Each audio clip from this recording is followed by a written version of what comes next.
Well, anyway. All right. Let's move on to the next topic. Our software development workforce. Who is building the software that runs on our systems? We have out there, and this is not a true, fully vetted taxonomy by any means, but a software development experts, people with formal education, years of experience, and up-to-date training. They pretty much know what they're doing. They may make mistakes, but they're competent, they're capable, and they're aware. There's not that many of them. We have practiced software developers, people with years of experience, but less formal education and up-to-date training. They have gaps in their knowledge base. They may not have had a full computer science education. They may not be aware of the latest vulnerabilities or tools or other techniques that are out there. They've done a lot of software development, but they may not know certain things. There's no novice software developers, people with some formal education and training, but limited experience. And it could even be someone with a brand new bachelor's degree, but they have what was taught in the classroom and they don't behave correctly with respect to industry practices. We have trained software developers, people with no formal education in software development and trained, but training in specific tools and applications. They can build, these are like our website developers. They know how to build a website because they can use the tools to build a website. Do they know what's going on underneath the hood? Absolutely not. Do they need to? In some cases, yes. There are tools out there that will create vulnerable websites unless you tell them the right thing to do. And they may not know the right thing to do. And we also have amateurs out there. Those with no formal training or education in software development, they're self-taught. The women that run the knitting shop in town downloaded something and created their own website using this available tool. Now, it's not an e-commerce website, so that's a good thing. But it's a site that may be vulnerable. When you visit that site, and I'm not blaming these women, their site may be good, I have not checked. When you visit that site, if the site was vulnerable, somebody could put malicious software onto that site to attack your computer, to download malicious content to your computer from this knitting store website. 50 to 75% of the websites out there that have malicious software on them that can attack you are legitimate sites that have been compromised. Sites developed without strong security practices. Sites that you may have visited every day for the last 5 years suddenly could become malicious. Suddenly could be attempting to do something. How do you protect yourself from that? You have software, antivirus software, malicious app scanning software, firewall software that checks. I've gone to websites, clicked on it, Norton will pop up and say, this website attempted to download this malicious content. Don't visit that site. It's been blocked. An attempted attack against your computer has been blocked by this software. But I wouldn't have known it because this happened to me. It was a site I had visited regularly, not every day, but maybe a couple times a month. It was just some type of newsfeed site I was visiting. I won't say who the site was. They got attacked. And suddenly there was a vulnerability there. People who are developing these sites may not even know. They may be these software development experts, but using a tool that develops the site, and the tool is flawed. Now, it's worse than that. I want to get to the next slide. I went back and looked at a 2010 National Science Foundation survey where they surveyed people in the United States based on their education. This was a science, technology, engineering, and math survey. They were asking them, what was your degree? Do you have a second degree? Are you working in the field of your degree? What field are you working in? Do you get regular training and updates, etc.? I know this is hard to see, but this bottom 40% is the people who have jobs categorized as computer, information, and mathematical science-related jobs, jobs that require at least a bachelor's degree in those professions, who actually have a degree in computers and mathematical sciences. The other 60% of the people out there doing computer and information science jobs do not have a formal education in computer science. There's 15% of them have other engineering degrees. Maybe 5% of them have health and biological science degrees. The other science and engineering, another 5%. Behavioral, social, and economics, about 8%. Management and information degrees, almost 15%. And then other non-science and engineering, another 12 or so percent. There's a lot. Now, this gets better if you look at people under age 30. Under age 30, it's about 50% actually have a degree in computer science. Who are these other people? What education and background and training do they have? Most of them have taken a couple programming classes. I've taken CS1 and 2, I'm a software engineer. No, you're not. I took, thermodynamics and now I'm a mechanical engineer? No, I'm not. I had this argument with a potential student years ago. She said, I've been doing software development for a couple of years. She had a mechanical engineering degree, took 2 classes in computer science, got a job doing software development, says, I want to get a master's in computer science. Started listing a bunch of classes that she had never taken. I said, you don't have the background to get a master's in computer science. But I'm a practicing software engineer. And I said, okay, imagine I wanted to get a master's in mechanical engineering. And these are the mechanical engineering related classes I had, which was physics and calculus. And she said, well, no, you couldn't get a master's in that.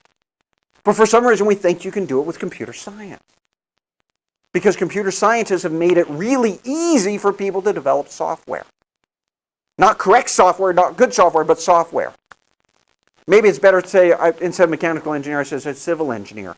I can take a 2x4 and throw it across the ditch in my backyard and call it a bridge.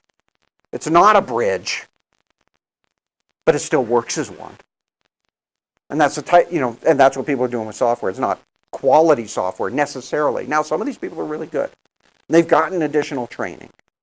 About 40% of the people in the survey do get annual training from their companies related to their job. So I think a lot of them are more workplace behavior training, sexual harassment training, other types of training as opposed to, I should correct that, sexual harassment awareness training as opposed to computer science training. But some do on the latest tools, on the latest techniques. Cybersecurity training, not as much. It's a concern. Let's take it a step further. Going back at these surveys, from 1975 through 2009, the U.S. universities conferred about 500,000 associate degrees and a little over 1 million bachelor degrees in computers and information science. Each year, right now, it's about 30,000 more associates, about 50,000 more bachelor degrees. Now, this is a couple years old. I'm hoping it's up to about 60,000 bachelor degrees right now, nationally, in the United States. In the next 10 years, we will need, or in a 10-year period, we will need 750,000 new computer science jobs created. And that doesn't count also the people retiring. Now, 40,000 times 10 is about 400,000. We're short. Even if we add the associate degrees, we're at 700,000 over 10 years, and we're missing the 750,000 new plus the replacement.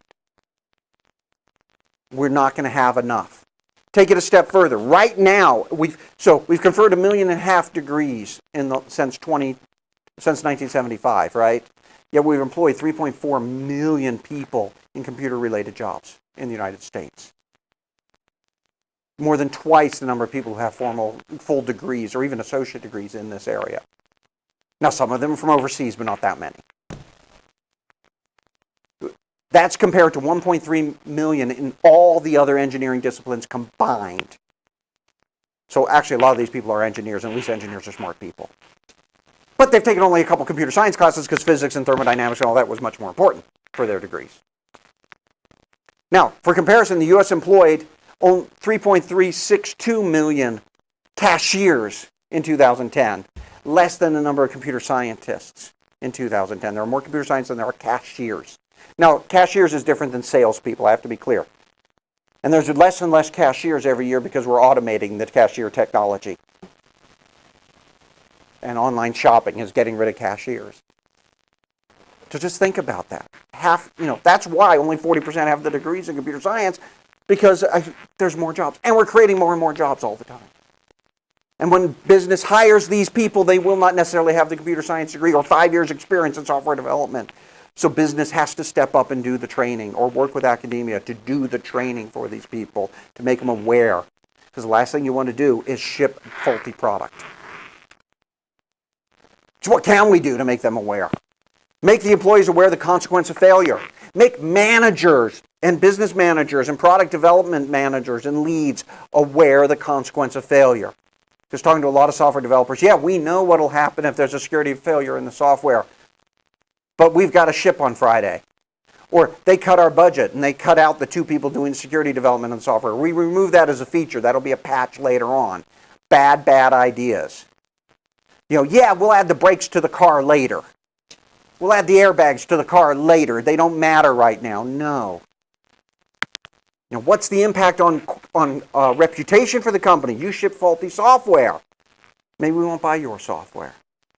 Your revenue loss. The workload on the employees who have to go find patches and fixes to the software. The workload on your customers who have to install those patches and fixes. The loss of revenue for your customers. What are they going to say?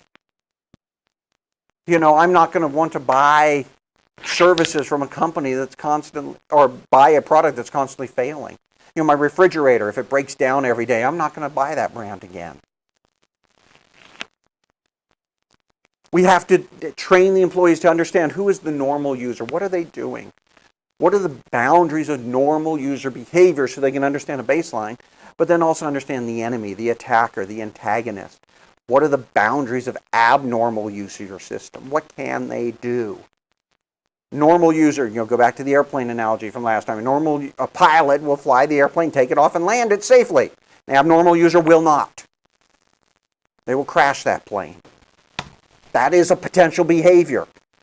And the system designers, the engineers, the computer scientists, the behavioral scientists who are writing the software need to be aware that this abnormal behavior exists in some people. They will do things you don't think are reasonable, but they're possible. If it's possible, somebody will try it. There's over 2 billion users on the internet out there. Somebody's going to try something bad to your software. We have to train the employees to know their environment, the software development environment. Type safety. How is number representations? How are pointers used? Input screening. Data's coming in. Where did it come from? What could it contain? How will you use it? And we'll talk about some of that specifically in later talks this semester. Programming language or operating specific gotchas. Just look at the C language standard shows many implementation-dependent or undefined behaviors.